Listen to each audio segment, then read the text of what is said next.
Expedia and Visit Scotland invite you to come experience the beauty that awaits in Scotland.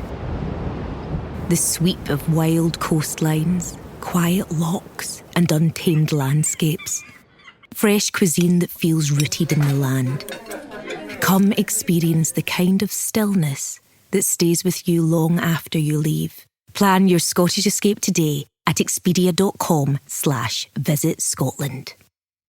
Are your ad campaigns lighting up the dashboard, but not the pipeline? That's bullspend, and marketers are calling it out in Dashboard Confessions. My boss asked for results, so I opened my dashboard for the only positive-sounding metric I had: impressions. Cut the bullspend. See revenue, not just reach. LinkedIn delivers the highest return on ad spend of major ad networks. Advertise on LinkedIn. Spend $250 on your first campaign and get a $250 credit. Go to linkedin.com/campaign. Terms and conditions apply. Hi, it's Adam here, and you're about to watch a full hypnosis session. Ordinarily, I only record my voice. So when I do a hypnosis session, I've spoken to the client for maybe 45 minutes, an hour before, asking them lots of questions to construct and build a bespoke and tailored hypnosis session just for them. But because of the nature of what I do, that's all 100% confidential. So even though I'm working with clients, you don't know who I'm working with, which is why I created a feature for Fridays called Free Session Friday, where I invite people to apply for a free session in exchange for me sharing their session with my audience.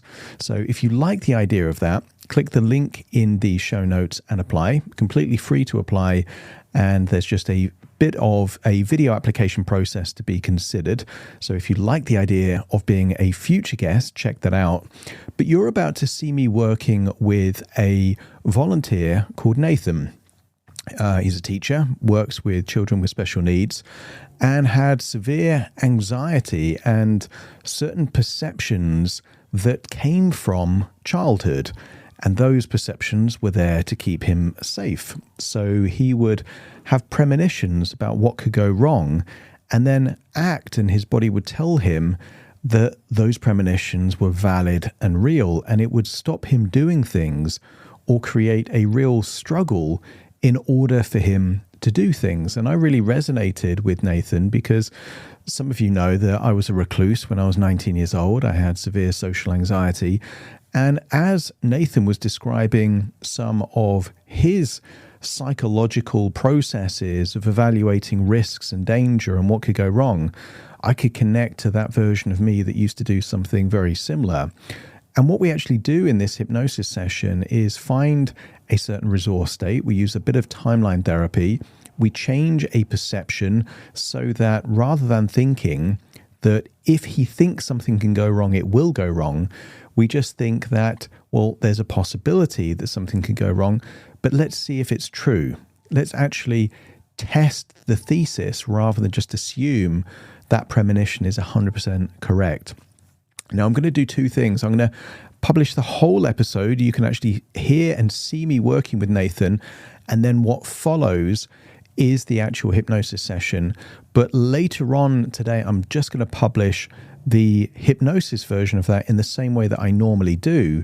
But you will be able to see Nathan alongside me, if you're watching the video version of this, actually going into the experience. And you might notice certain eye movements or head kind of shaking or gestures that give you a clue as to what's going on. And this is really why I do Free Session Friday, is to help people that wouldn't ordinarily be able to work with me, but in exchange, they get to share their journey with the audience. So again, if you like the idea of being a future volunteer, click the link in the show notes and click Free Session Friday. And there's just a couple of processes to go through in order to be considered. And also, if you know someone that you think could really benefit by having a session with me, there's also an ability, if you put your own details in there on the following page, you can nominate someone else. So that's also a possibility. But for now, I'm going to encourage you to, first of all, listen and experience two me having the diagnostic chat with Nathan first, and then the hypnosis session that follows. And if you want to just skip to that, you can either listen to the next episode or just scroll it forward until you get to the bit which is just the hypnosis, whichever feels more relevant for you. So enjoy the session for Free Session Friday.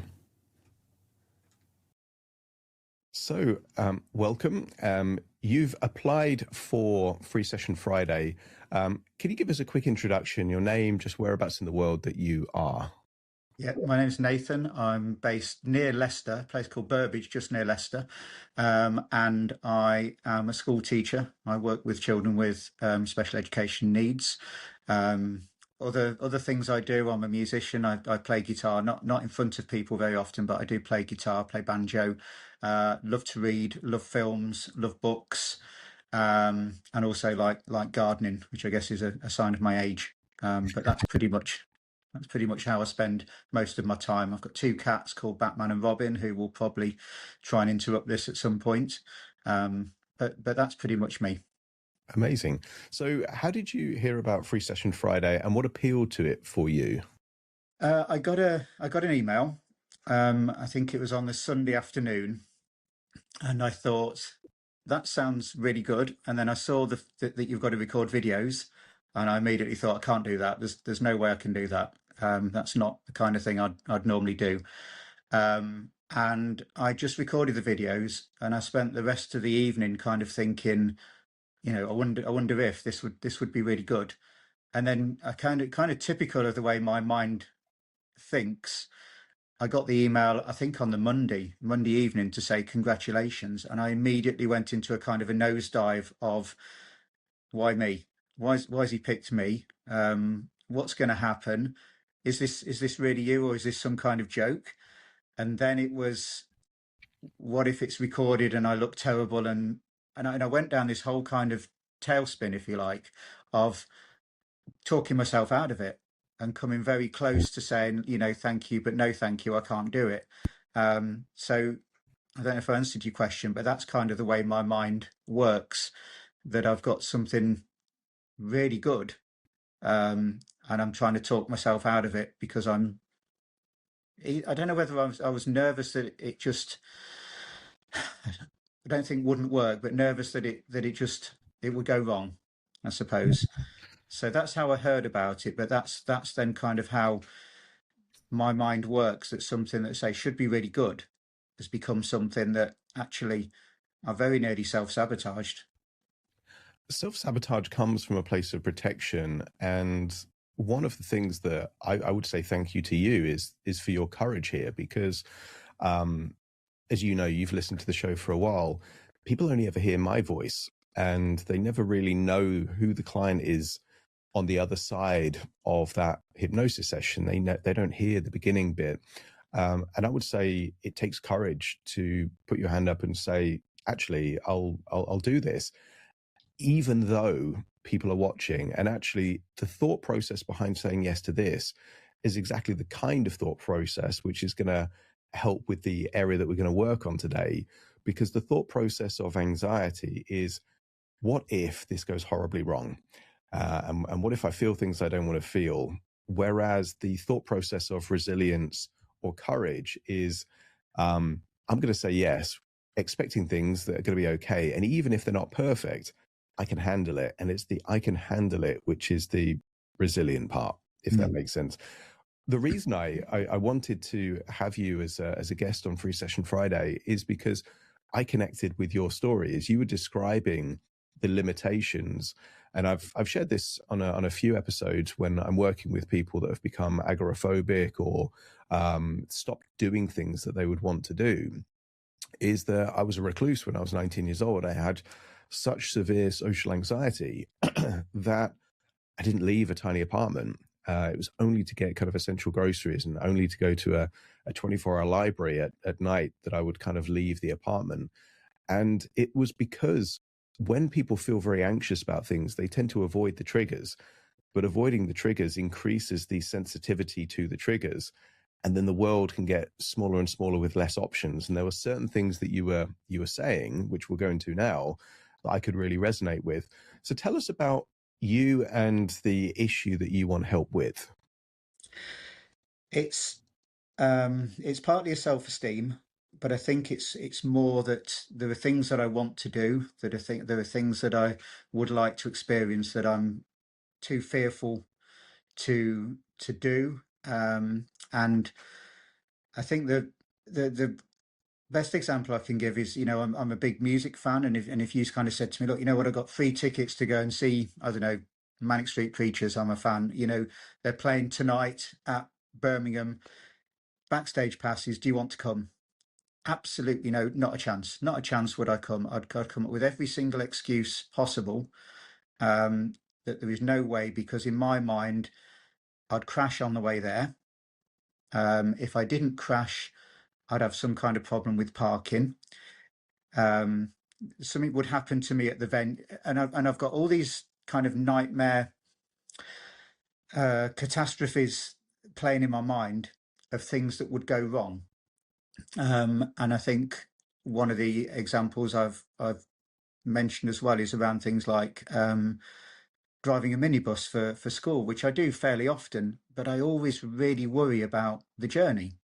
And I think even though the journey is always fine, but the next time it's like I've not done it before. I don't build on an experience that I've done. I've been to lots of concerts. I've been to lots of different countries all over the world, but I've never booked my own holiday. I've always had people who kind of book my holidays for me. And I think I've passed up promotions where I could have gone for them, but again, fearful of not being good enough, or fearful of what would happen if I went for them. It would all go wrong. So I think on the plus side, I do keep showing up. I do keep going to work. I do keep doing these things. And if someone said to me, look, you've got to drive to this place or do that for work, I would do it, but I would spend a lot of time being very worried about it, being very nervous about it, and imagining all the things that could go wrong. And I think there's lots of things I just don't experience. I've been playing guitar for 40 years. They have an open mic session, some of the pubs near where I live. I'd love to go and do it. And I've played in front of people before, but it terrifies me.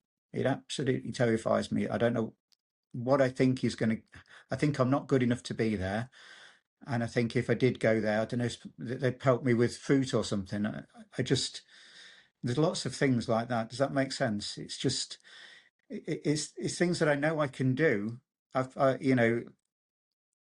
year I played at a school festival in front of hundreds of people, but I spent weeks agonizing about what could go wrong. When I did it, I loved it. But as soon as I walked off, it's like, I'm never doing that again. And it won't be because of the thing itself. It would have become because of all of the emotional drain leading up to it. And one of my favorite phrases is the juice worth the squeeze? Is what you get out worth everything that goes in? And for you, it's going to feel like, because you're spending hours ruminating and feeling these kind of somatic sensations of anxiety, that it's kind of like, oh, I can't do that. It wasn't worth all of that, if that makes sense. Yeah. A quick question for you. How often is it right? How, as a percentage, how often are the times that you're ruminating and catastrophizing, does it actually end up exactly as you've been worrying it would be like? Never. It's never, ever happened. Yeah. And here's the fascinating thing. If there was a person that you knew that was kind of like trying to be like a guide, to you, and telling you what can go right, telling you what would go wrong, and they were telling you everything that would go wrong, and they weren't right once, how many times would it take till you stop giving them any kind of credit at all, and you would just ignore what they say? 2 or 3. Yeah, not many. Yeah. No. And certainly not hundreds. No. But you've got this weird confirmation bias that can happen in the human mind, which is, okay, it didn't happen then, but what if it happens the next time? I got lucky, I got away with it. And that's where the catastrophization, rather than feeling, oh yeah, I was worrying about that and it was wrong, it was, I was worrying about it and I got away with it, but what if next time I don't, or something like that? That might be a structure. What does this cost you in terms of, clearly leisure time and holidays, it's cost you that. What else does it cost you in terms of things you weren't able to do that you really wanted to do? I think there's there's probably lots of concerts that I could have gone to, lots of friends I could have connected with more, that I didn't, and perhaps friendships that have dwindled.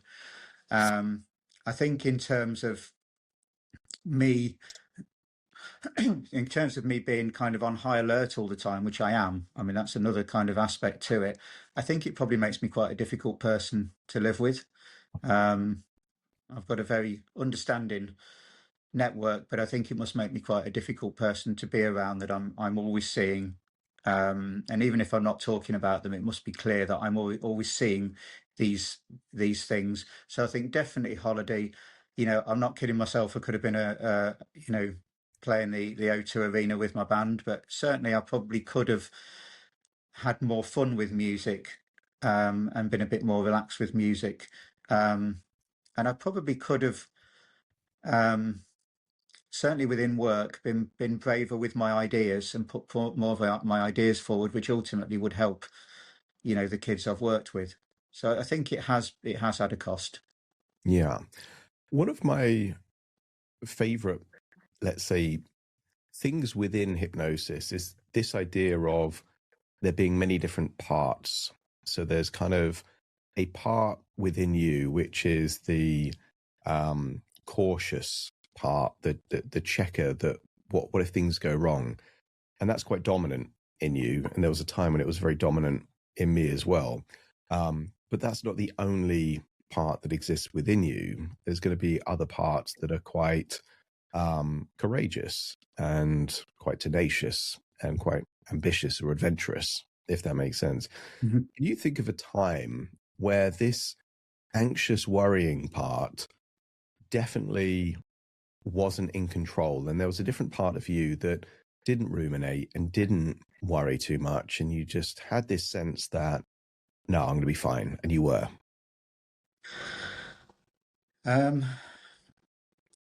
Certainly when I was a lot younger, I think it was there. I'd say when I was a young teenager, I think it was there.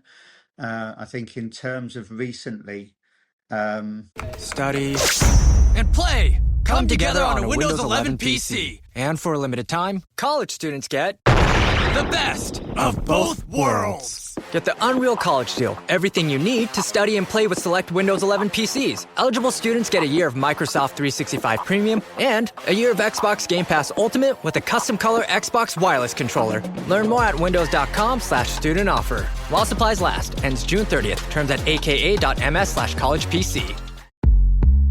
You may think you know McDonald's drinks, but you don't know them like this.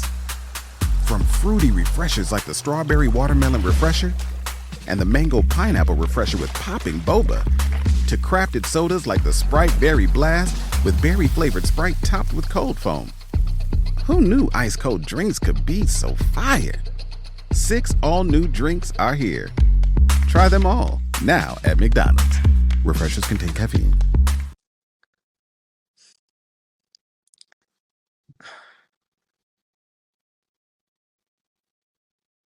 I think in terms of recently, it's probably, I don't know. I can think of times when I've overridden it. I can't think of times. So I mean, I changed jobs about a year ago. I don't know if this is a good example. And I was in management, education management, for quite a few years, and I found myself very much sitting in a room with a shirt and tie and a couple of mobile phones. And I decided to kind of give that all up and go back to teaching. And I think the day I went to visit the school that I was thinking of working at, I don't think I had any fear. I had real excitement. I remember driving to the school, and walking around it and seeing the kids and just thinking, wow, this is fantastic. And I think that's the only time I can really remember, I didn't feel any anxiety at all about going. I was excited, which is kind of what I'd love to be. When I went for the interview and when I made the process of moving, that was an entirely different thing. And I could probably tell you about an hour about how agonizing that was. But certainly the visit, it was like, well, this is a chance for totally new work life for me, and one that that would give me purpose. So I think that visit was very much, it was gone. I was just excited. Yeah. And I think you went back to that memory. My question for you is, when you went back to that memory, and I have a feeling that you took a first person perspective, you were back in your body, walking around, seeing that school the way you saw it for the first time. Was that in color? Did it Yeah. feel, and Yeah. you were kind of seeing it? Absolutely, as it was. Yeah. And what tends to happen, and I have a feeling this is what happened, but I'm going to calibrate and diagnose just to double check. What can happen with anxiety is that people teleport to a future that hasn't happened yet in a first person perspective. And rather than just intellectually think about, which is the typical worry, well, what if this thing happens? Certain people with extreme anxiety go forward in time to an event that hasn't happened. And then rather than just thinking about the possibility of a catastrophe, they almost experience the catastrophe, even though it hasn't happened. The imagination is a 4-dimensional realm, not a 3-dimensional realm. Therefore, you can't time travel in real life, but you certainly can in your imagination. Does it feel like when you're worrying about stuff, that's what you're doing? You're visiting a future that hasn't happened, where everything is going wrong the way you don't want it to be? Yeah, 100%. It's, I can see it, I can feel it. You know, there are occasions when I even imagine myself dying as a result of some of these things happening. Mm-hmm. Very, very detailed. Yeah, very detailed, very first person, full color, full sound. They're all happening. It's like a film. Yeah. Yeah.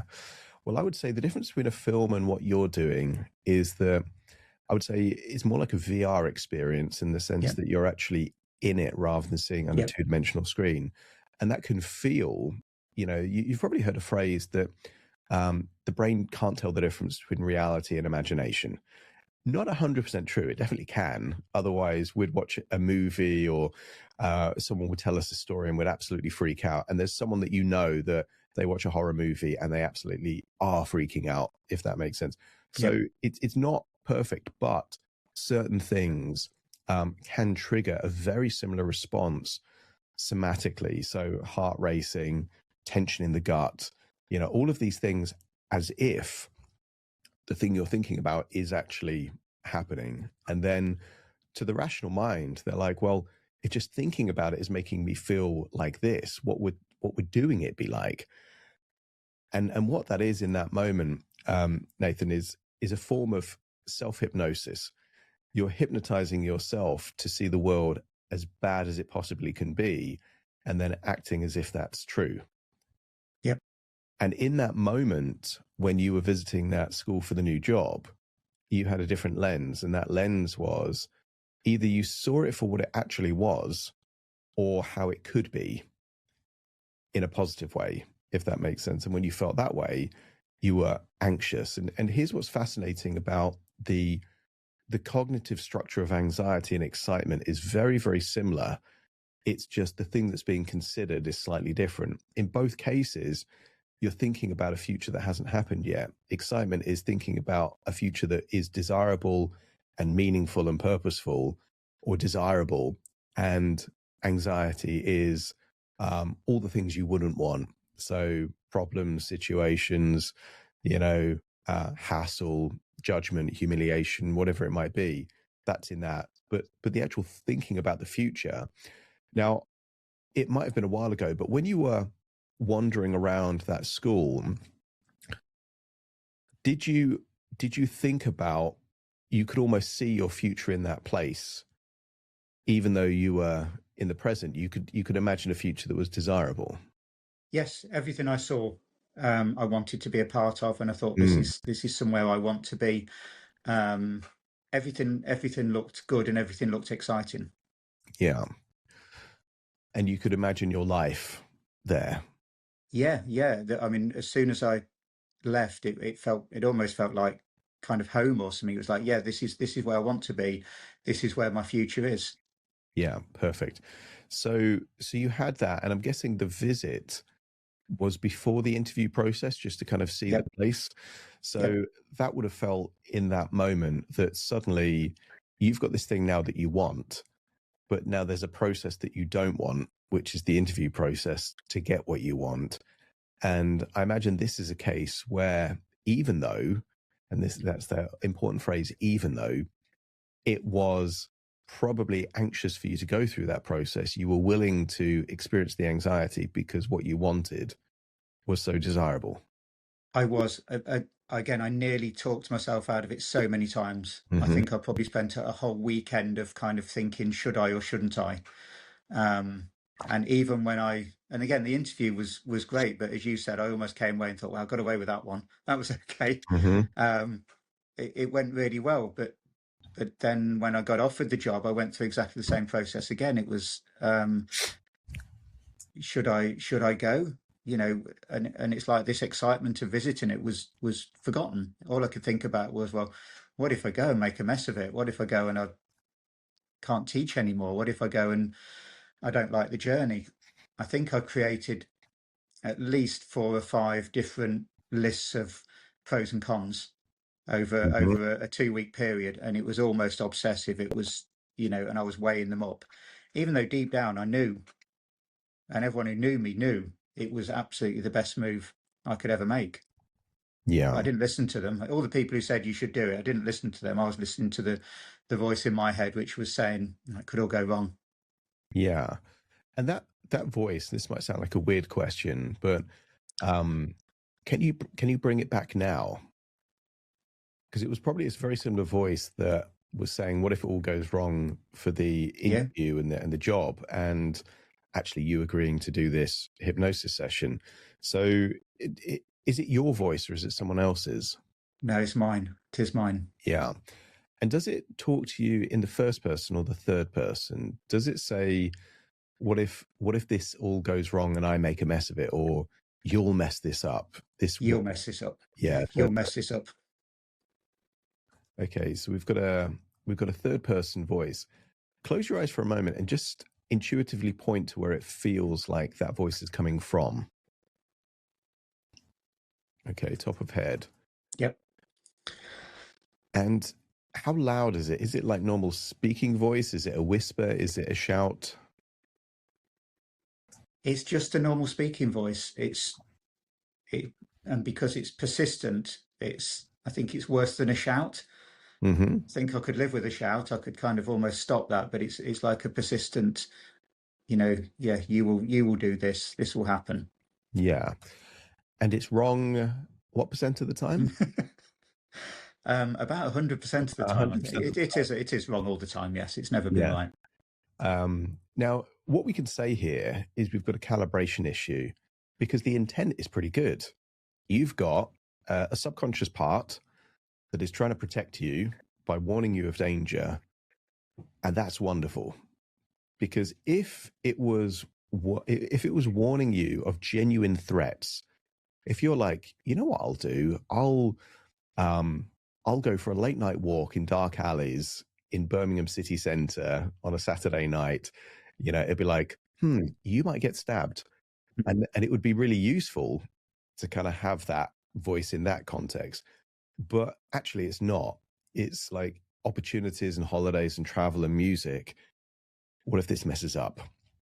What if you can't find parking? What if this goes wrong? You know, all of this stuff. So the intention though is good. It's trying to protect you.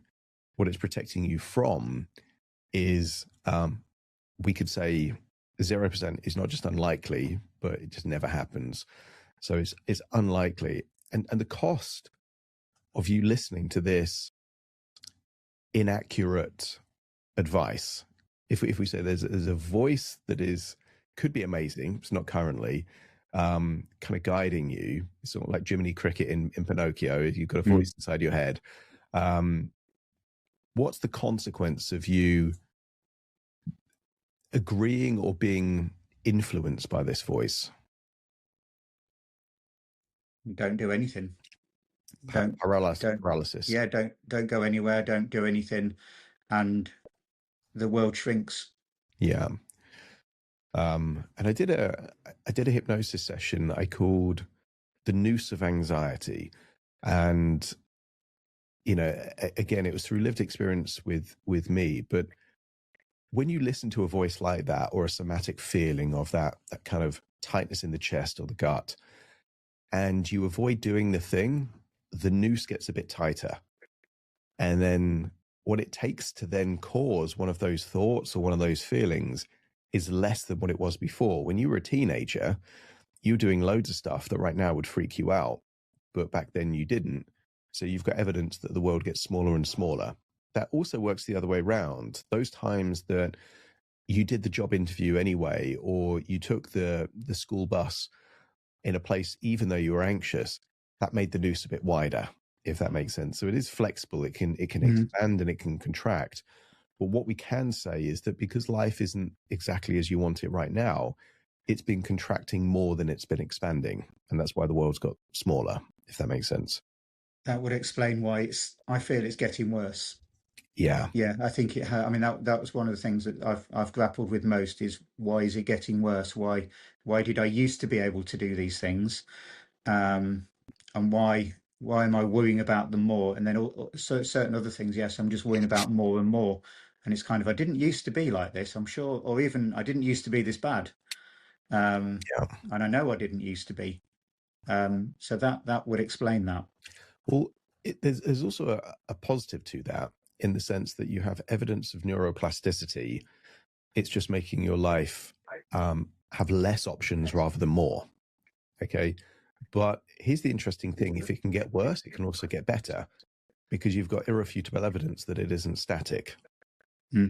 Because if it was static, it would be exactly the same your whole life. And it definitely hasn't been that. Therefore, it can change. It's just how we change it in that new direction. So if I'm, and this may sound like a weird question, but if I'm you for a day, I want you to be my inner voice, my Jiminy Cricket. So the things that it's been telling you, I want you to tell me as if I'm living a typical day for you. What am I hearing if I'm you? On the way to work, you're going to crash. You're going to run a red light or two. You're going to get fined. You're going to get letters in the post. You'll have to attend speed awareness courses. When you get to work, you're going to find that lesson you planned is just not going to work. It's hopeless. You haven't thought it through enough.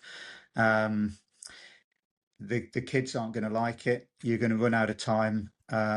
It may go so badly that you kind of get called into an office and said, perhaps we should reconsider your future.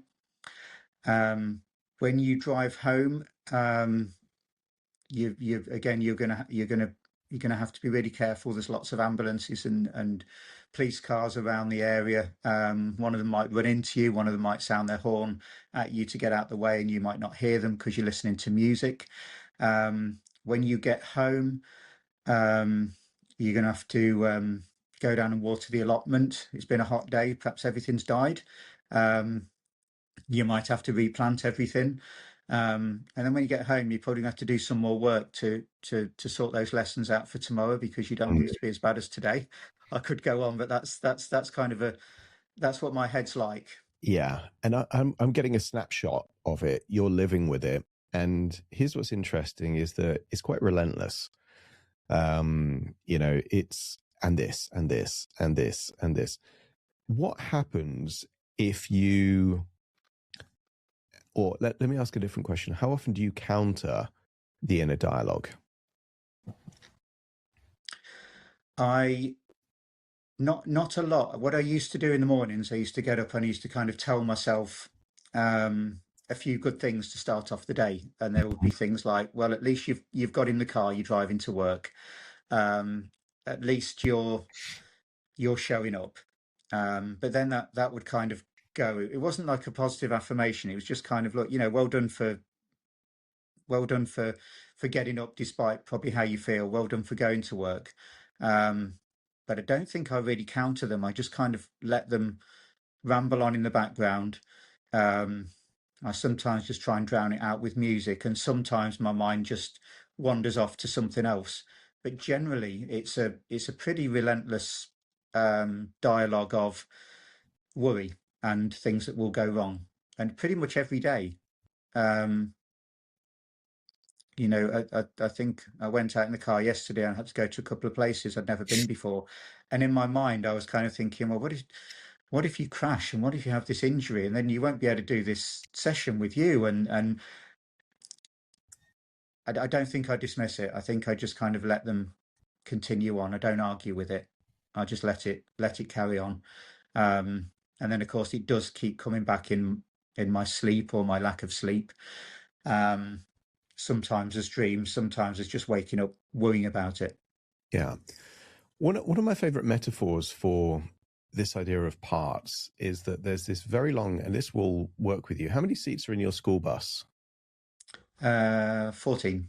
14.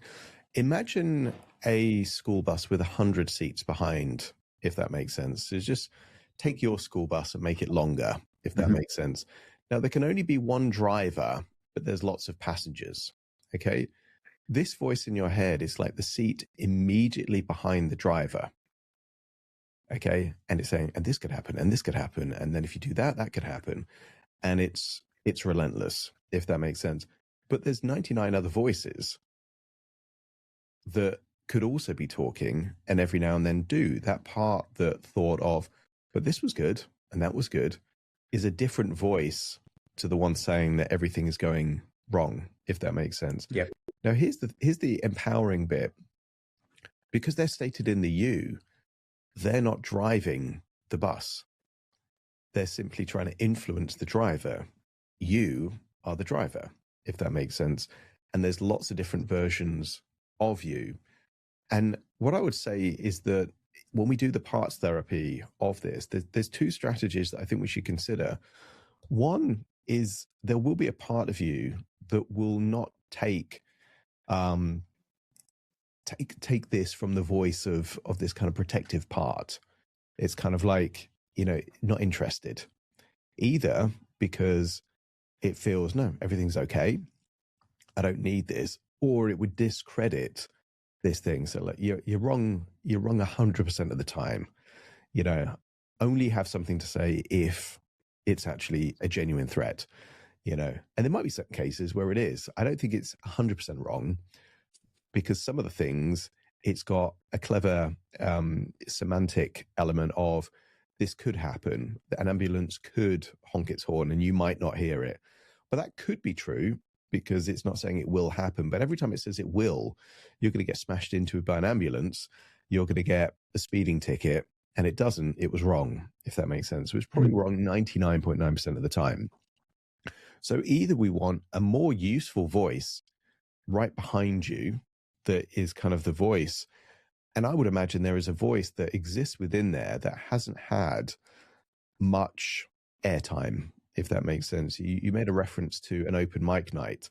How fair would it be if the worst, least talented player had 99% of the mic time, and there's some incredibly talented people out there that there's no time for them anymore, because, the person that's got the light and the microphone is just awful. Like that's what's happening. You're giving so much airtime to a voice that is wrong most of the time. Now, that's not a conscious decision. You're not saying, what I'll do? I'll make the least useful voice in my head have the most influence. You never made that decision consciously, but we can change it, is the important thing. It doesn't have to remain the way that it does.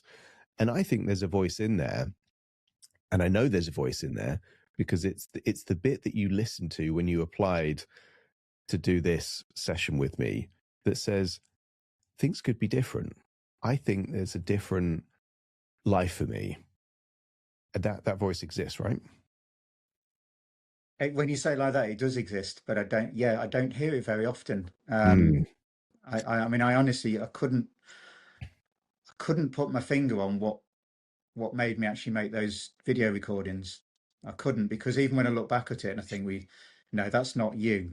There is that voice. I'd love to hear more from it. And I think perhaps it was there when I visited the school. And it was certainly there when I was a lot younger, but I don't think I've heard much of it for quite a long time. Yeah.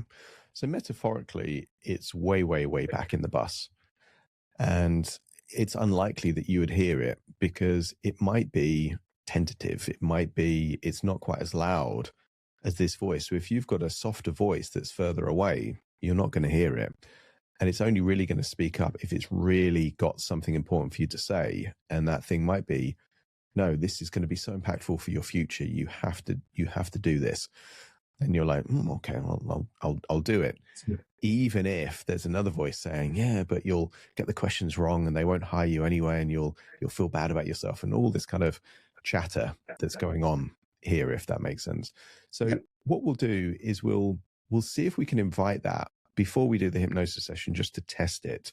So I think it might have came up when you applied for the this therapy session, but it would definitely have been there when you actually went through the process of that new job. So just close your eyes and just bring it forward and say, almost like, I want to hear you, that part, the part that knows you're capable, that knows that you deserve more things. Just see if you can bring that forth and see if you can hear it. You have one new message.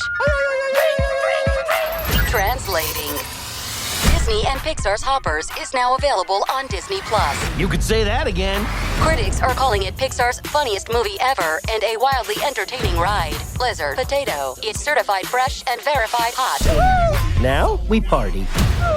This is incredible! Wow, I am clearing the rest of the day. Disney and Pixar's Hoppers, now available on Disney+. Rated PG. If you've ever blasted synth beats from your boombox or burned CDs for your besties, this one's for you. As people get older, much like their music tastes, their health needs change. AG1 is the simple daily health drink designed to deliver over 75 essential daily nutrients and pre- and probiotics to support energy, digestion, and mood, so you can make the most out of every decade and dance break. Learn more at drinkag1.com.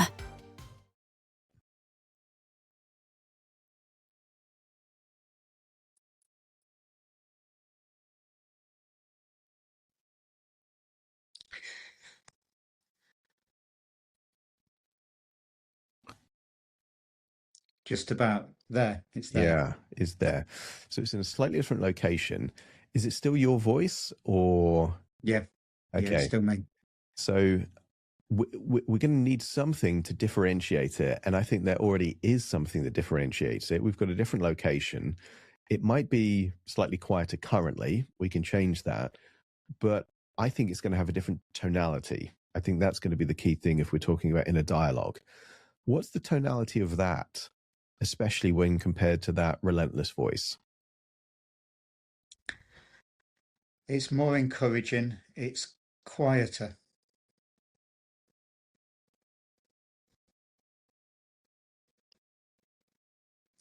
Yeah, it's an encouraging voice. It's a quieter voice. It doesn't feel like there's less words as well. It doesn't feel like a relentless kind of machine gun dialogue. It just feels less words, less to say, and more pauses in between. Yeah. So we can say that this is going to be more impactful. It's discerning with what it says. It's kind of, a voice of few words, but important words. So we can kind of say that. Yeah. And how likely is it that that's been saying things that you just couldn't hear over the noise of this, but this could happen and this could happen. Yeah, I imagine it's been been drowned out because it is just, the other voice is relentless.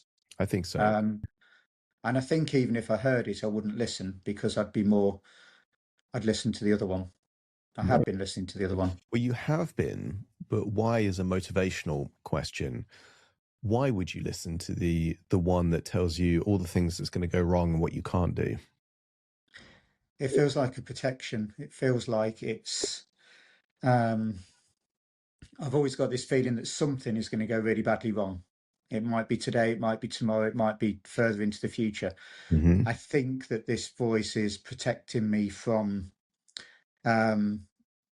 whatever bad thing is going to happen, keeping me alive, if you like.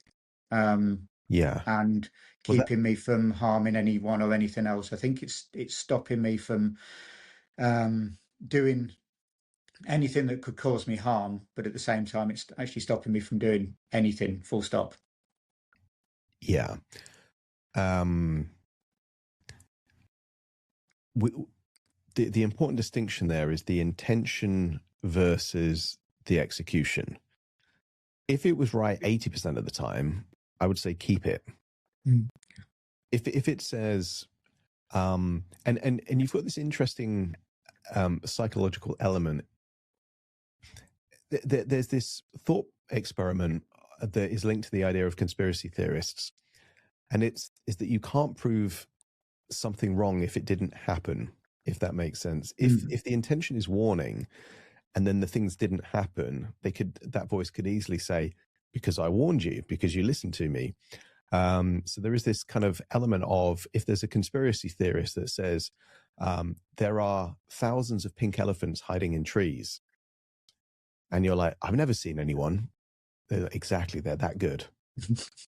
It's kind of like it's self-proving. The fact that you haven't seen the evidence is evidence that the thing itself is true. And I think something like that is happening with you, in the sense that because you have a belief system that this is protecting you, and I think its intention is protecting, I don't think it actually is protecting you, because it's calibrated so wrong. It's seeing dangers in shadows, not actual threats, if that makes sense. Therefore, if the belief is that it's protecting, therefore you listen to it, and if you listen to it, you're going to be safer. But does your life suggest that that's true? Do you feel safer because you've listened to this voice? Only temporarily, because there's another thing and another thing and another thing. So no, I think when you put it like that, I definitely think that, or I did until a few minutes ago, I definitely believe that by not doing these things, I had been protected. but actually, tomorrow there's another one, or today there's another one, so it never stops. So yes, it might have, by not going on holiday, I don't know, last year, I might have avoided being in some kind of accident. That one's passed, and now there's another. So it never ends. So here's the thing I'm going to say, partly to see your reaction, but secondly because I think it's true. Okay, this part is not protecting you; it's manipulating you. Okay, and there is a distinction, and I'll explain the distinction. Humans tend to be more motivated by the aversion of things that can go wrong than by things that can go right. It's easier to sell someone on the idea that if you don't listen to me, you're in danger, than if you listen to me, your life's going to be amazing. And that's why most politicians use fear as a way to manipulate people rather than aspiration. Not all, just most, if that makes sense. Yeah. That's what this is doing.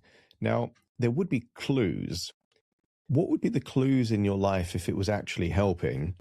And what would be the clues if it was manipulating you and it's become fed on its own significance, that actually just by you listening to it, you empower it, and then it's telling you even more things that could go wrong, so you become dependent on the voice?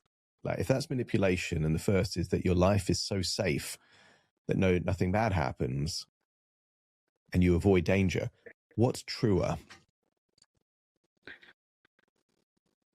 That it's manipulating, because the danger, it's not keeping me safe, because dangers are everywhere.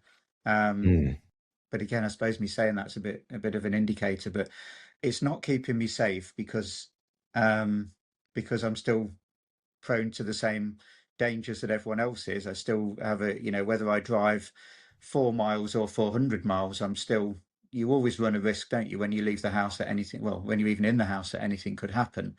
So I don't think it's keeping me safe, because if I went to these places, I don't think anything would have happened. It is manipulating me, because it's stopping me from doing things that in many cases I want to do. Yeah. And it's preventing me from having this sense of excitement that I had for the school, as an example, to say, right, I'm going out somewhere tonight, somewhere I've never been. I'm excited about it. And rather than, no, I don't really want to go because this might happen, this might happen, this might happen. And yeah, there's no logic for any of those things to happen. They might, but predicting them won't make them happen. Yeah. Here's the antidote. If the threat of a consequence is the poison, the antidote is the realization that you can handle it, and that each and every time that you handle it and you call the bluff of the possible fear, then that noose that's contracting, it expands and it keeps getting bigger and bigger and bigger until your life is so big that there is infinite opportunities that you can do, and you're not kind of punished by thinking of going outside that. The antidote is the realization that consequences are probably unlikely, and even if they happen, you can handle it. Okay, so I'm going to be your inner voice for a moment. Okay, and I want you to now discredit me. I don't think that's true. I don't believe you. And even if it was true, I could do this. A way of handling it, if that makes sense. Yep. You can't go to that concert.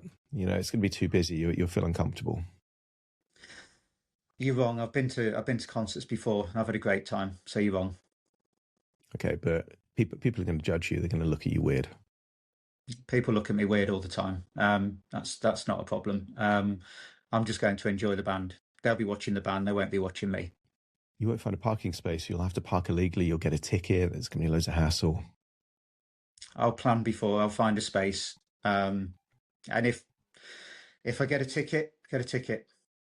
I've never had one before. Just maybe this will be the first. But even driving there, you'll probably get caught speeding. You'll be put on a speed awareness course. There's going to be loads of hassle. You'll probably be arrested. You'll be shouted at by an aggressive police officer. I've only ever been caught speeding once, and that was 20 years ago. I've been careful ever since. I've got cruise control on my car. There's no excuse. And again, if I do, I do. Police, again, I've never been stopped by the police. I don't think I've ever had a policeman shouting at me, or certainly not since my teens. So I think you're wrong. Yeah. How does that feel when you're countering? Very strange. I've never experienced anything quite like that. Yeah. Very good. Very good. Well, no, it does feel good. Yeah, because if you can do it with me, you can do it with that voice here, if that makes sense. And here's the thing. Every time you've listened to this merchant of doom and gloom in your head, you feel disempowered because effectively you're taking its word for it when it's wrong 100% of the time.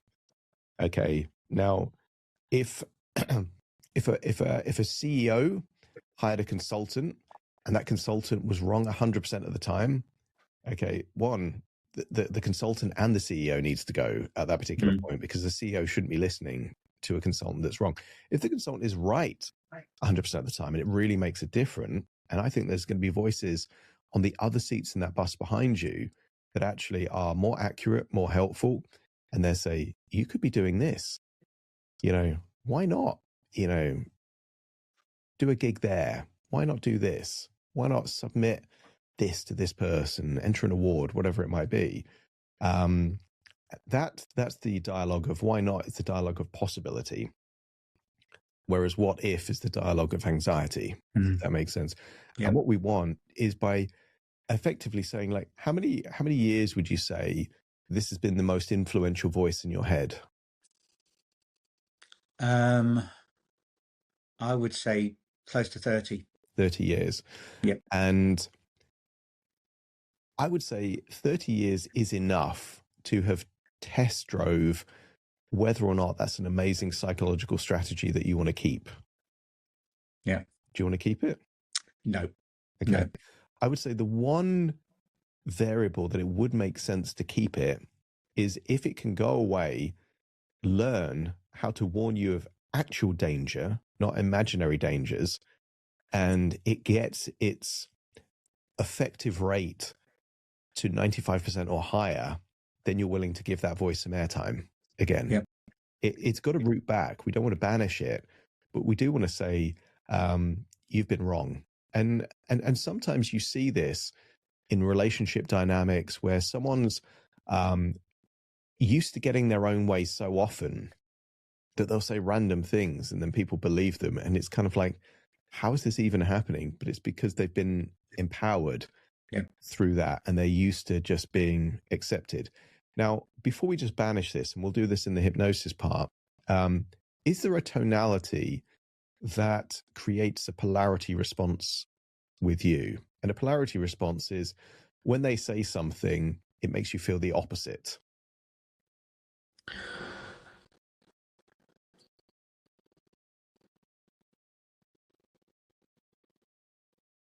I think a raised voice.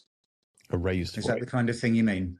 It could be, yeah. So, for example, if a raised voice says, "You can't do that," and you're like, "Yes, I'm going to do it," then that's a polarity response. A raised voice might be one of them, but I have a feeling because this has had 30 years of getting its own way, I think it will have raised its voice certain times and you actually responded positively rather than in a polarity way, because it's used to being agreed with. And it probably didn't even need to raise its voice because you just agree with it anyway, if that makes sense. Something that also could be considered is mocking or sarcastic. You know, if it's that kind of tonality which is demeaning in some way, and it might be something like, you know, you'll get a ticket. You know, someone like you know, wouldn't be able to do that. Would that create a polarity response of defiance? No, I think that more creates a resignation for me.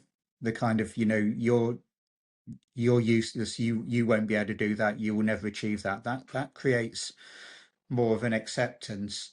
I don't know what would create a polarity response with me. What if it was doubtful? Yes. What if it was uncertain? So could you do that? I'm not sure if you could do that. That would perhaps. Yeah, or just the tonality of doubt stated in exactly the same way. You won't be able to find a parking space. You won't be able to do something like that. Like, does that make it easier to ignore it or not be influenced by it when it sounds doubtful? Easier to go against it, yes. Absolutely. Definitely. Well, that's the thing to change it to. And let's just do a little test drive, because when I was your inner voice and you were responding, it was kind of not commanding, but it was neutral tonality. If I make it upward inflection, I think it's going to be even easier for you to respond to that, if that makes sense. Yep. So you won't be able to book a holiday. I will. I've done it before, a long, long time ago. I can do it. I can learn. There's so many things abroad that you don't know about.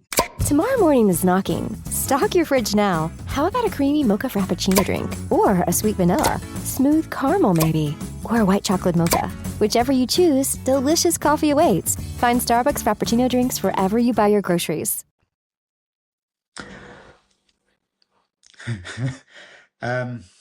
I'll be fine. Once I book a plane, book a hotel, I'll be fine. It'll be okay. Here's what's great about that.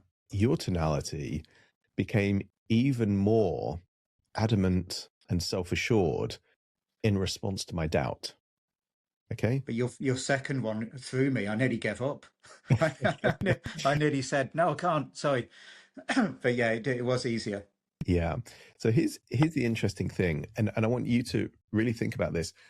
If you were in your workplace and they asked your opinion about something and you were wrong 100% of the time on that area, how confident would your tone of voice be if someone asked you about that? Not at all. Very, very, yes, very, very doubtful, very tentative. Yeah. Yeah. Therefore, that should be the voice. And actually, we want a calibration where, while its accuracy is low, it should be meek and apologetic and doubtful. And look, maybe that could happen. Like, that would be proportionate to its success rate of 0%. Okay. Yeah. If it starts getting to 100%, then actually it's well within its right to have the tonality of, you do this, this will happen. And then it's useful to keep it at that point because then it's helpful and accurate, if that makes sense. But currently it is. Yeah, if it was 100%, I'd be a fortune teller, wouldn't I? Absolutely. And also it becomes a superpower because there are certain people that every now and then they have this kind of sixth sense of in certain situations they've got and they just say like I can trust my intuition. Like that voice is your intuition. It's just a very poor success rate intuition. And there'll be other parts which are actually more accurate and more useful and more empowering that could be influencing your life way more, but they're not getting the airtime because you've been giving the mic to this part that's wrong 100% of the time, if that makes sense. Yeah, I think looking back, there have been a couple of occasions where I'm going back a long time ago, and probably big incidents in my life where I've predicted something was going to happen and it did.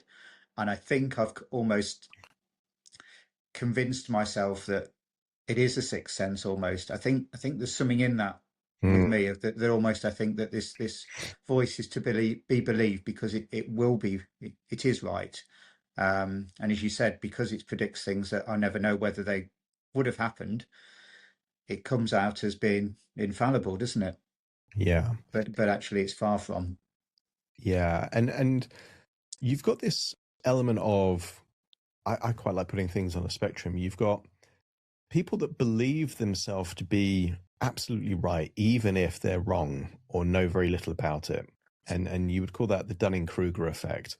So there are some people, and whatever they do, they're 100%, I know how to do this, just like follow my lead.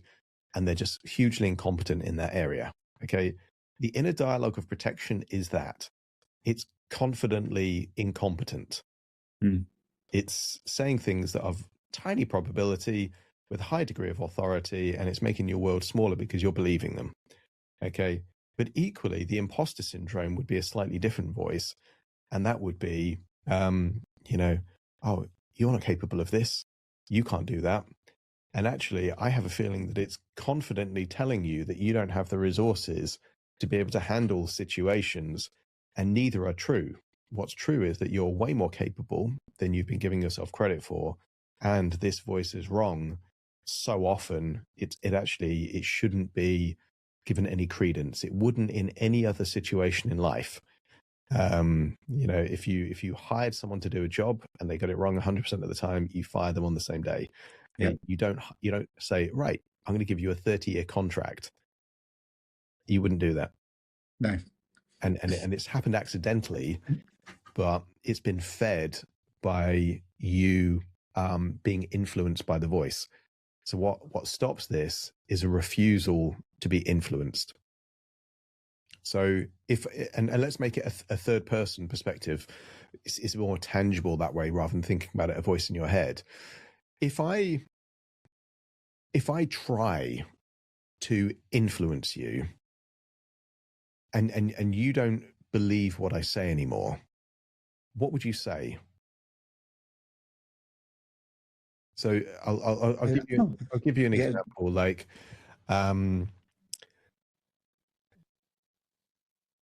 let me find something you actually want. What's something that you would love to be able to do? Might be with your family, for example, that you haven't felt able to do. Take them on a day out. Take them on a day out that I've planned. Yeah. A theme park or a somewhere where maybe an overnight stay somewhere that that they've not been before. Perfect. An overnight stay or a theme park. Let's use the theme park example. If you were to take them on a theme park to and let's say it's a theme park with a hotel, so it's both. It's there plus it's an overnight stay, and you're there for a weekend. Which one comes to mind? Sorry, say again. Which theme park comes to mind? Alton Towers. Alton Towers. Okay. Yeah. So I'm going to be that voice, and I have zero credibility. Okay. But I'm trying to sound knowledgeable, certain, and influential. Yeah. Because we don't want this strategy to work only if I'm doubtful. It has to work even if I'm very authoritative and commanding, and you can still counter it because it's not true. Okay. Yeah. Alton Towers is a scary place. Thousands of people. Like, it's going to be an absolute nightmare for you. I've been lots of times before. It's going to be full of people. That's what makes it good. But there's so many things that can go wrong. So many things that can go wrong there. You know that. They're checked all the time, and things do just go wrong sometimes. That's life. It's going to be so much hassle. You've got to get there, long roads, motorways. You know, there's always huge queues. Like, you're going to be anxious. It's going to be horrible. It's an adventure. We take phones, we take music, we take food. It's all part of the day. It's all part of the adventure. Okay. Is there anything I could say that would work to stop you? You almost had me on the last one again.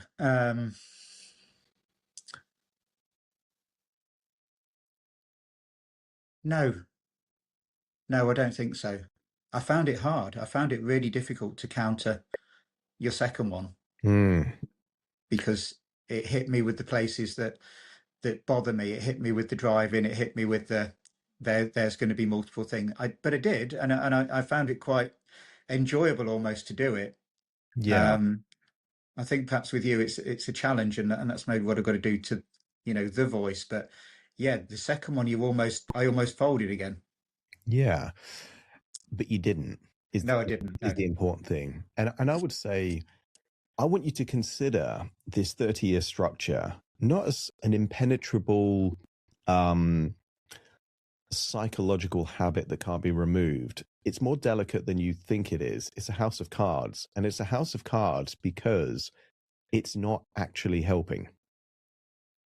It's the facade of help, but actually it's a dependency, and it's a parasitic dependency in the sense that this gives you permission to not do very much, but in doing so, you have to give credibility to a part that's wrong 100% of the time. Okay. And because that is a fragile kind of relationship, it's not based on competency. It's not based on actual protection. It's not based on any of those things. And actually, if you take that trajectory out for another 30 years, what happens? If you've listened to it for 30 years, what happens for another 30 years of listening to this voice and not doing all the things you could do? It either stays the same or it gets worse.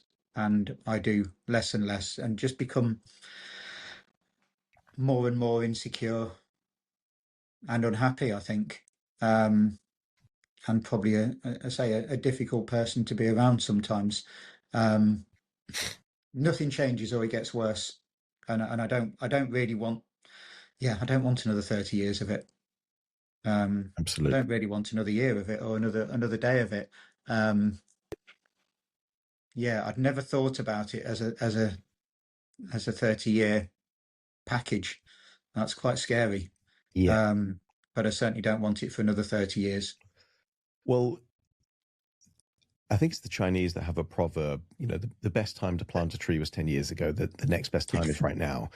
Yeah. And that's very true here. You've given it 30 years.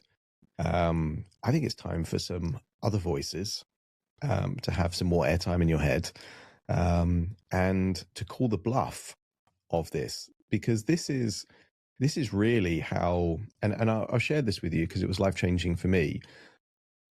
The reason I resonate so much with what you're saying is that I lived it.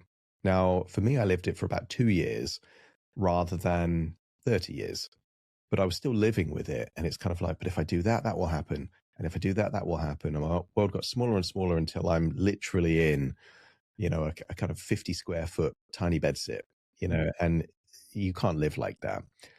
But the thing that actually changed it for me was a timeline where I said, look, what would life be like if I completely avoid people and I can't do anything and I can't leave an apartment? Like, what does that future look like?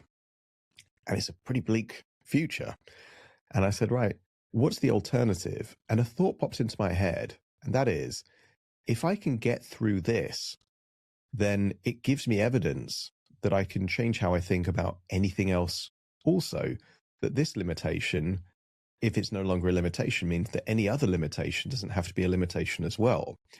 And in that moment, I had this desire to call the bluff of the bullshit in my head. And And rather than saying, no, you're wrong, it was, let's see. But if you do that, that's going to happen. Let's see. And that was more empowering for me than actually discrediting it, because then life itself discredits it. It's like, if you do that, this bad thing will happen. If you go to that concert, you'll get a parking ticket. Let's see. And you do the thing and none of those happens. Now, in any other environment, if that was a person, they'd have their tail between their legs and they would feel much more hesitant to speak up the next time because they were wrong. Yeah. If that makes sense. Yeah. So I would say in this, we want to either say, right, I'm doing it anyway, resourcefulness, or I don't believe you, but let's see. Let's see what actually happens. Let's do it and find out. And what you'll find is that actually when it's wrong, 100% of the time experientially, the house of cards comes crumbling down. And now there is a fork in the road for that part of you. He either gets much, much better and more discerning about warning you of danger. So it actually gets its percentage over 90%. And it's putting thoughts in your idea of things that could genuinely go wrong. Okay. Or it retreats and works on itself and doesn't really have much influence. And I would say it shouldn't have had as much influence as it's had in your life, if that makes sense. Yeah. But either way, you start to do the things that you want to do. But that becomes the double bind, because the double bind at the moment is working against you. There's things that you want to do. Your brain says, but if you do that, bad things are going to happen. You believe it, so you don't do them. Okay, so either you stop even wanting to think about stuff, the ambition, the drive goes down, or you think about the stuff and then you get anxious, so you end up not doing the stuff. This is different in the sense that because you do it, then that fear is disproven because nothing actually bad happened.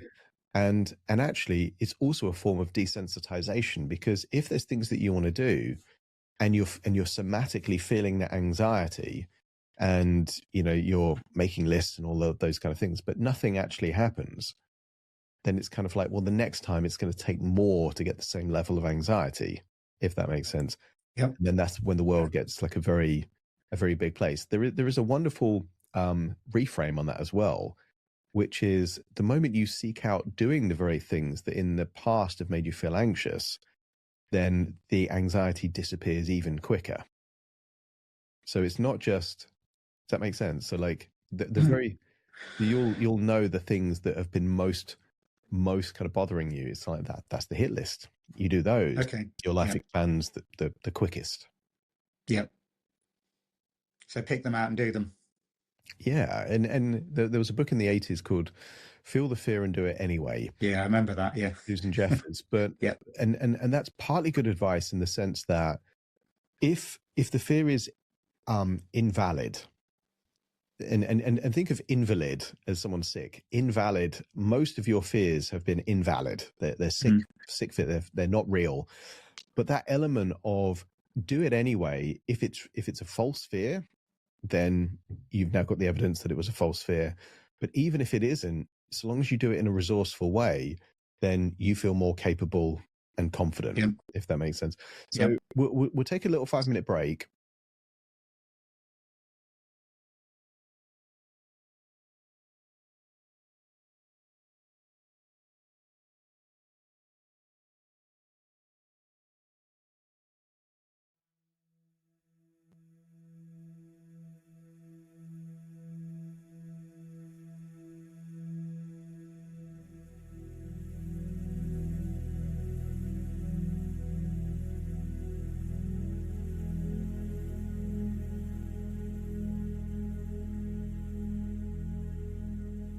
Take a deep breath in, and as you breathe in that resourceful feeling of calm and relaxation.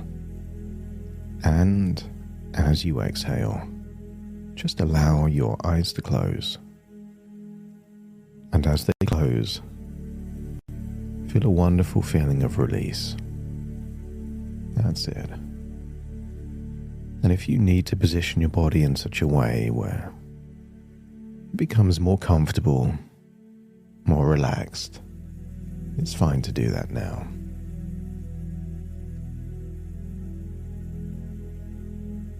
That's it. And when you breathe in deeper than you normally would. And as you exhale, feel that wonderful feeling of release. As if that tension, stress, or worries is allowed to just be released in that outward breath. That's it. The deeper you breathe, the more relaxed you feel. And the more relaxed you feel, the deeper you breathe. And as your body relaxes, your imagination awakens. And I want you to imagine what it would feel like to go back in time. Not to relive a memory, but to observe it. I want you to see yourself as a child. See yourself as a child when you were perhaps losing someone important to you. And I want you to see a child where a seed of an idea was planted. That bad things can happen. And it's your job to avoid them. And if you can observe a memory like that, let me know by nodding your head. That's it.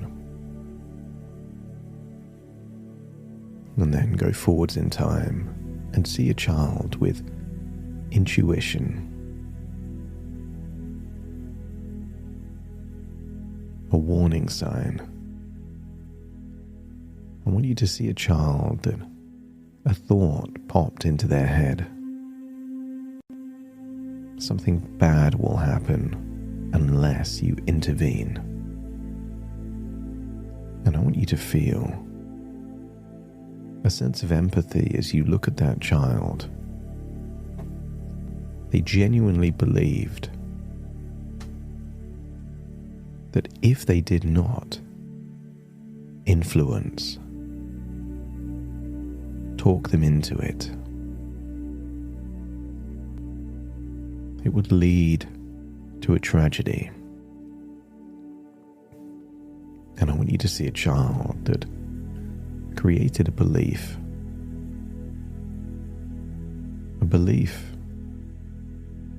even if not logically true, of being able to see the future and stop bad things from happening before they do. And if that feels like it would have been true as you observe the past, let me know by nodding your head. And here's the thing, that when you avoid bad things happening, if the bad thing doesn't happen, it proves you right. And therefore you have no idea of knowing if that intuitive avoidance was correct or incorrect. Because yes, you may have avoided that bad thing from happening. But what if there was such a low probability that felt higher probability because of the emotion and not because of the probability? I want you to entertain a different timeline. Not because it's true, but just because it's possible. I want you to see a future where in that moment, that childlike version of you felt the danger. But instead of thinking it was a premonition, thought, it's just a thought. It just means that you care about that person and you didn't want to leave or lose someone else important to you. And I want you to imagine observing a conversation that goes along the lines of, I'm worried that something bad might happen. But instead of them selling a car, I want you to see them give you a sense of reassurance that they will drive safely. And I want you to follow that timeline of observing your father have lots of fun, adventure, and experiences. Country roads with a smile on his face. And nothing bad happens. That doesn't mean that there won't be the occasional flat tire, scratch on the paintwork, but nothing catastrophic, everything manageable. And if you could imagine that different timeline, let me know by nodding your head. That's it. I want you to go forwards in time and see a moment where you were a teenager, in a moment where you were carefree. That voice inside your head hadn't got its claws in too much at that point. I want you to see a version of you that had fun, sometimes did things where there was an element of risk or danger, and yet things were fine. And if you can observe that time in your life, let me know by nodding your head. And I want you to think of a time where you did do something adventurous, perhaps even reckless, because you felt that you had the resources to deal with it, to cope, to manage. And when you find that memory, let me know. That's it. Drift into your body, take a first-person perspective, and feel how it feels to evaluate the risks and do the thing. And just scan for what that internal voice is like when you operate from that place. A place of believing in your capabilities, in your resources, in your resilience.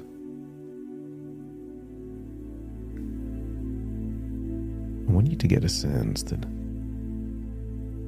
it feels like the world is a very big place. That in that moment, if you decided to travel the world, you could. In that moment, if you decided to visit a city you'd never been before and just figure it out, you could. I want you to get a sense of what it feels like when you trust in your resourcefulness and resilience. Notice that inner dialogue is different. Much more of, yes, you can. You'll figure it out. You don't need to know all the answers right now. You've got this. And just turn up the volume of that inner dialogue. And just imagine giving it the front seat. The closest possible to you. That voice of possibility, of adventure, of taking a risk because the risk is worth taking. And I want you to imagine what that would feel like.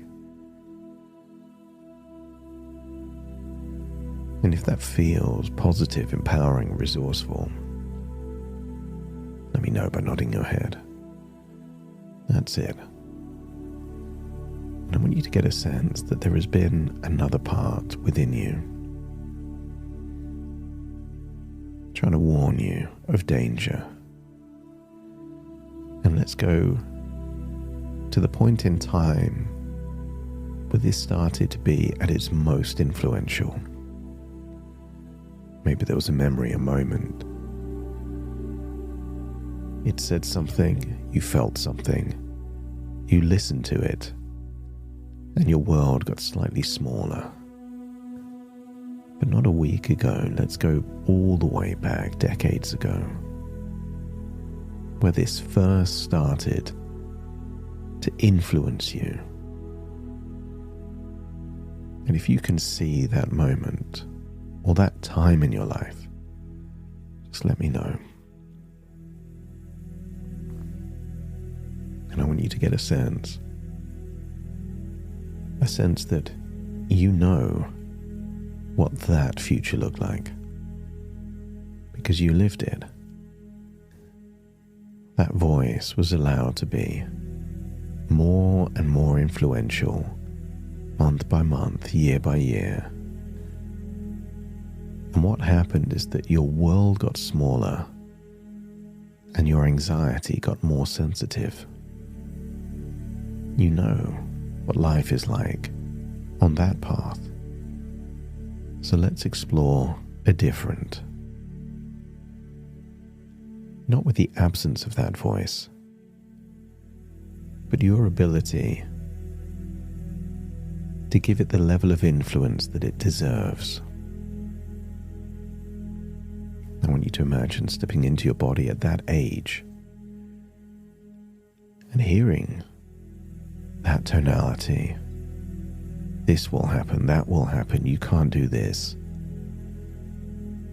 But instead of listening to that voice, imagine smiling. Imagine harnessing that adventurous, courageous part within. And just imagine saying, let's see. You've heard the warning, and you do the thing, and nothing happens, except you have a good experience. And then the next day, there's something you want to do, and that warning voice is there. You'll mess this up, you can't do that, it won't work out. Imagine smiling and just saying, let's see. And then feel like you do the thing. And I want you to imagine that becomes a pattern. You hear the warning, but rather than accepting it as truth, you test it against reality. And if it turns out that this voice is horribly inaccurate, it's wrong about almost everything, let me know by nodding your head. But it came from a good place.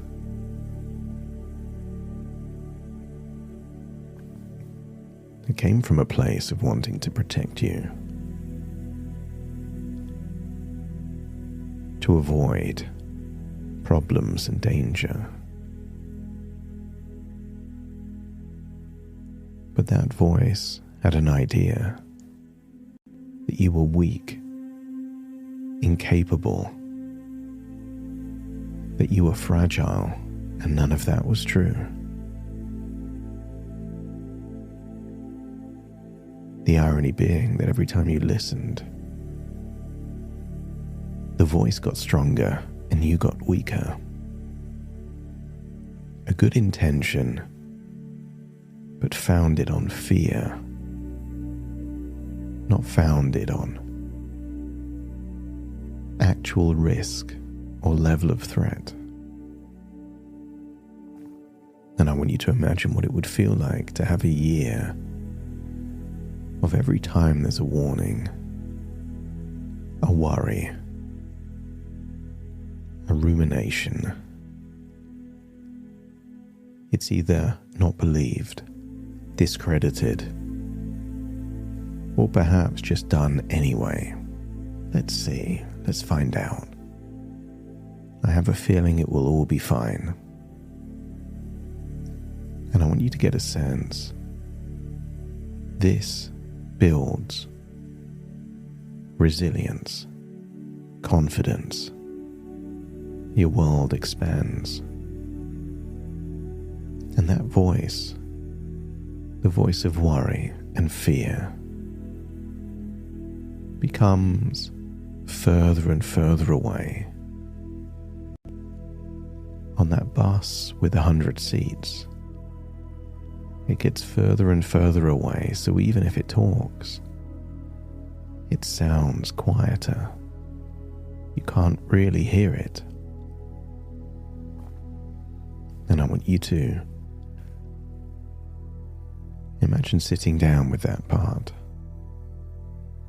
And maybe it looks like you did at a particular age. Or maybe it looks like something else. And I want you to thank that part for its intention. It's been trying to protect you, to keep you safe. But I want you to connect with that part.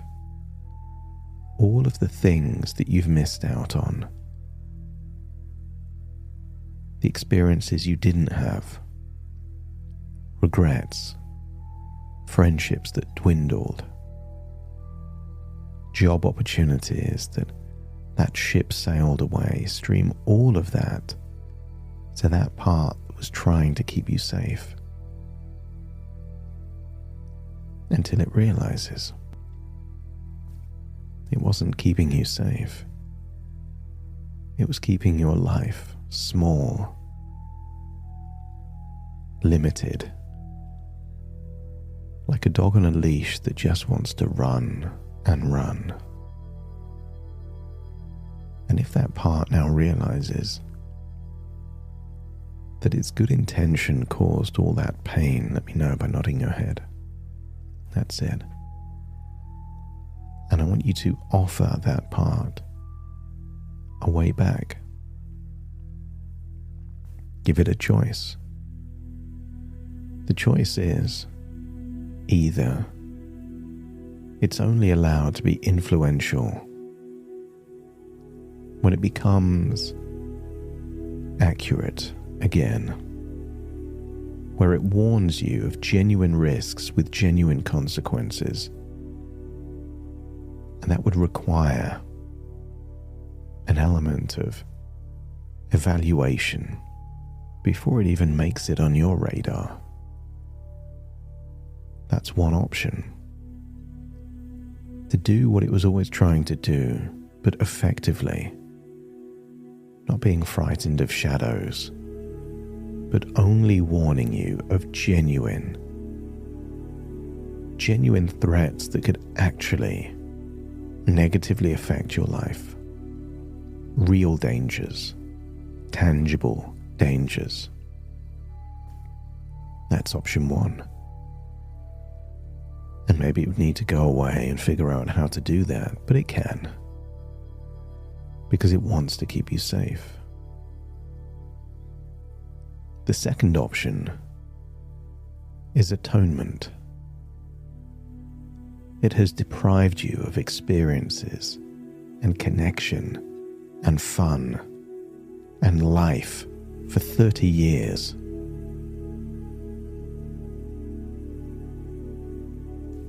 If it wants to atone for that,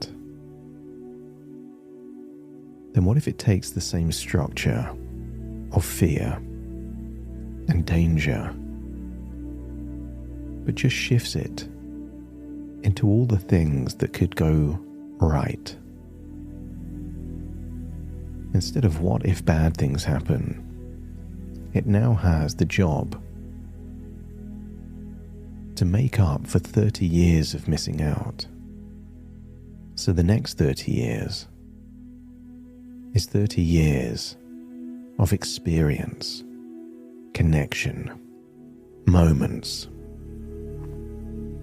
That same voice that was so influential would now have a new responsibility to encourage you to think of what's possible, instead of warning you to not. It inspires you to do. The mantra is, you'll be fine, why not? Give it a go. Everything will be fine. And even if it's not, you can handle it. And you can gauge the reaction from this part.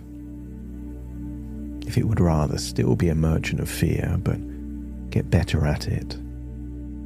Or still be that source of premonition, but now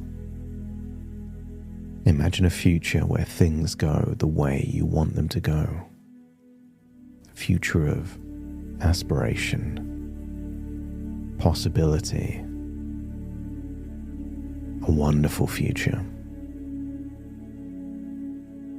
Now maybe you can get a read of what it would rather do. Atone and shift or increase competency.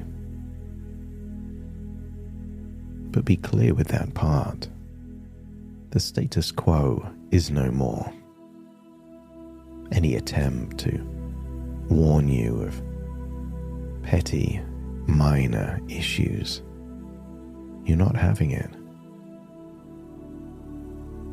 You don't believe it, and you're going to have confidence in your abilities and capabilities.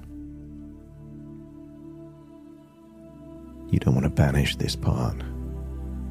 You either want this part to be good and effective, or help make up for everything it's deprived you of. It doesn't have to decide now. The evidence will be your life. When that voice returns, it has a choice. 3 choices. To remain the same and be ignored, perhaps even banished. To only speak up when there's genuine dangers, or to have a bit more hope, belief, to evaluate your capabilities rather than limitations, and to show you and inspire you to do what's possible. Life itself will let you know what its choice has been. But think about what you would do if it tries to remain the same that it was. If you feed it with compliance, you are choosing 30 years more of all of that anxiety and limitation. If you starve it of compliance, you force it to either get better or adapt positively. And I want you to imagine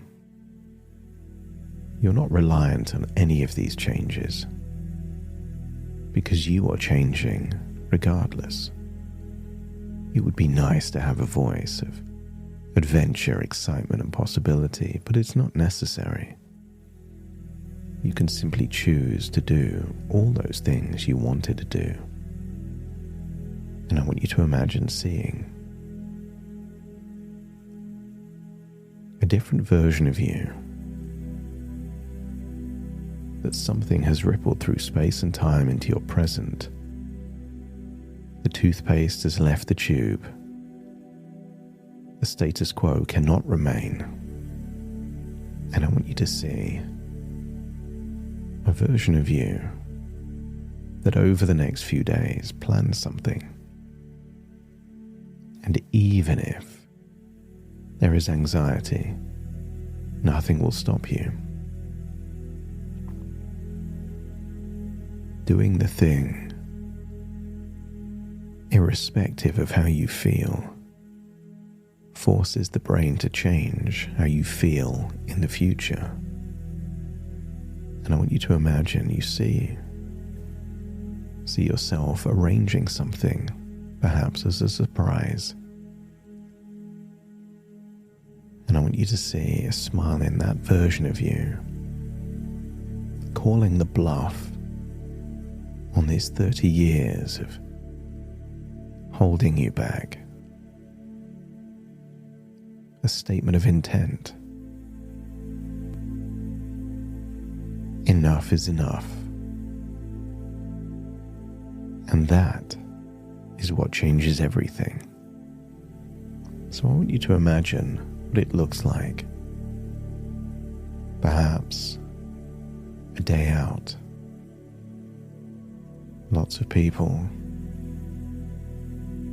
Lots of traffic perhaps, and none of it phases you, and even if it does, nothing deters you. Consider this, a line in the sand, and then imagine yourself 1 year from now.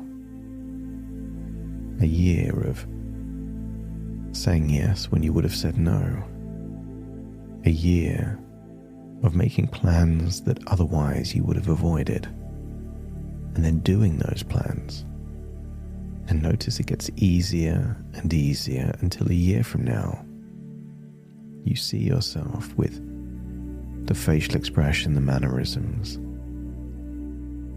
of that adventurous, confident, capable version of you that was always there.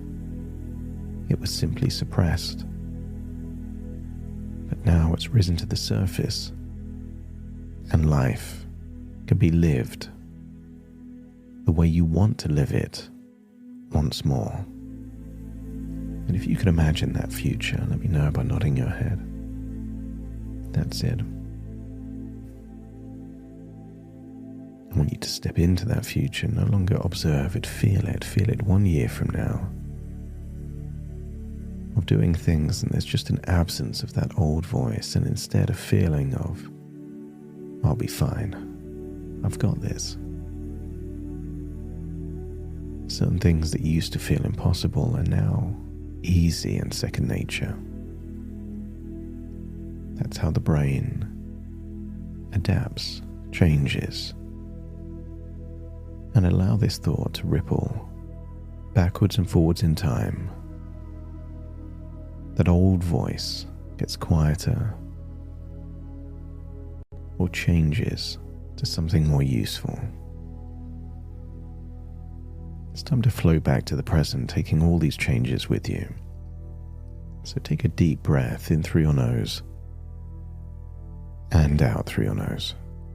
Just wiggle your fingers and wiggle your toes. Connect and calibrate into the here and the now. As I now count from 1 to 10 to awaken you. Starting to count. 1, 2, 3, waking up. 4, 5, 6, more alert. 7, 8, open your eyes, open your eyes. 9, 10, wide awake, wide awake, wide awake.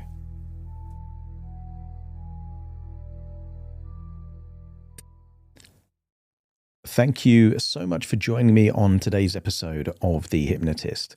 If you've enjoyed this episode or got some value from it, please give it a 5-star rating and review.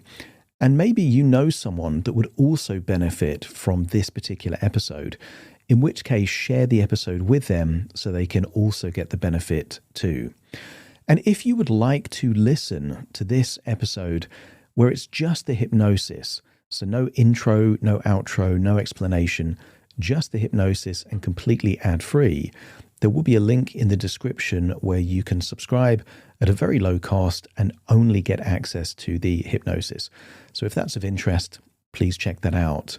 Thank you again for being a regular listener of The Hypnotist, and I'll see you again soon for more.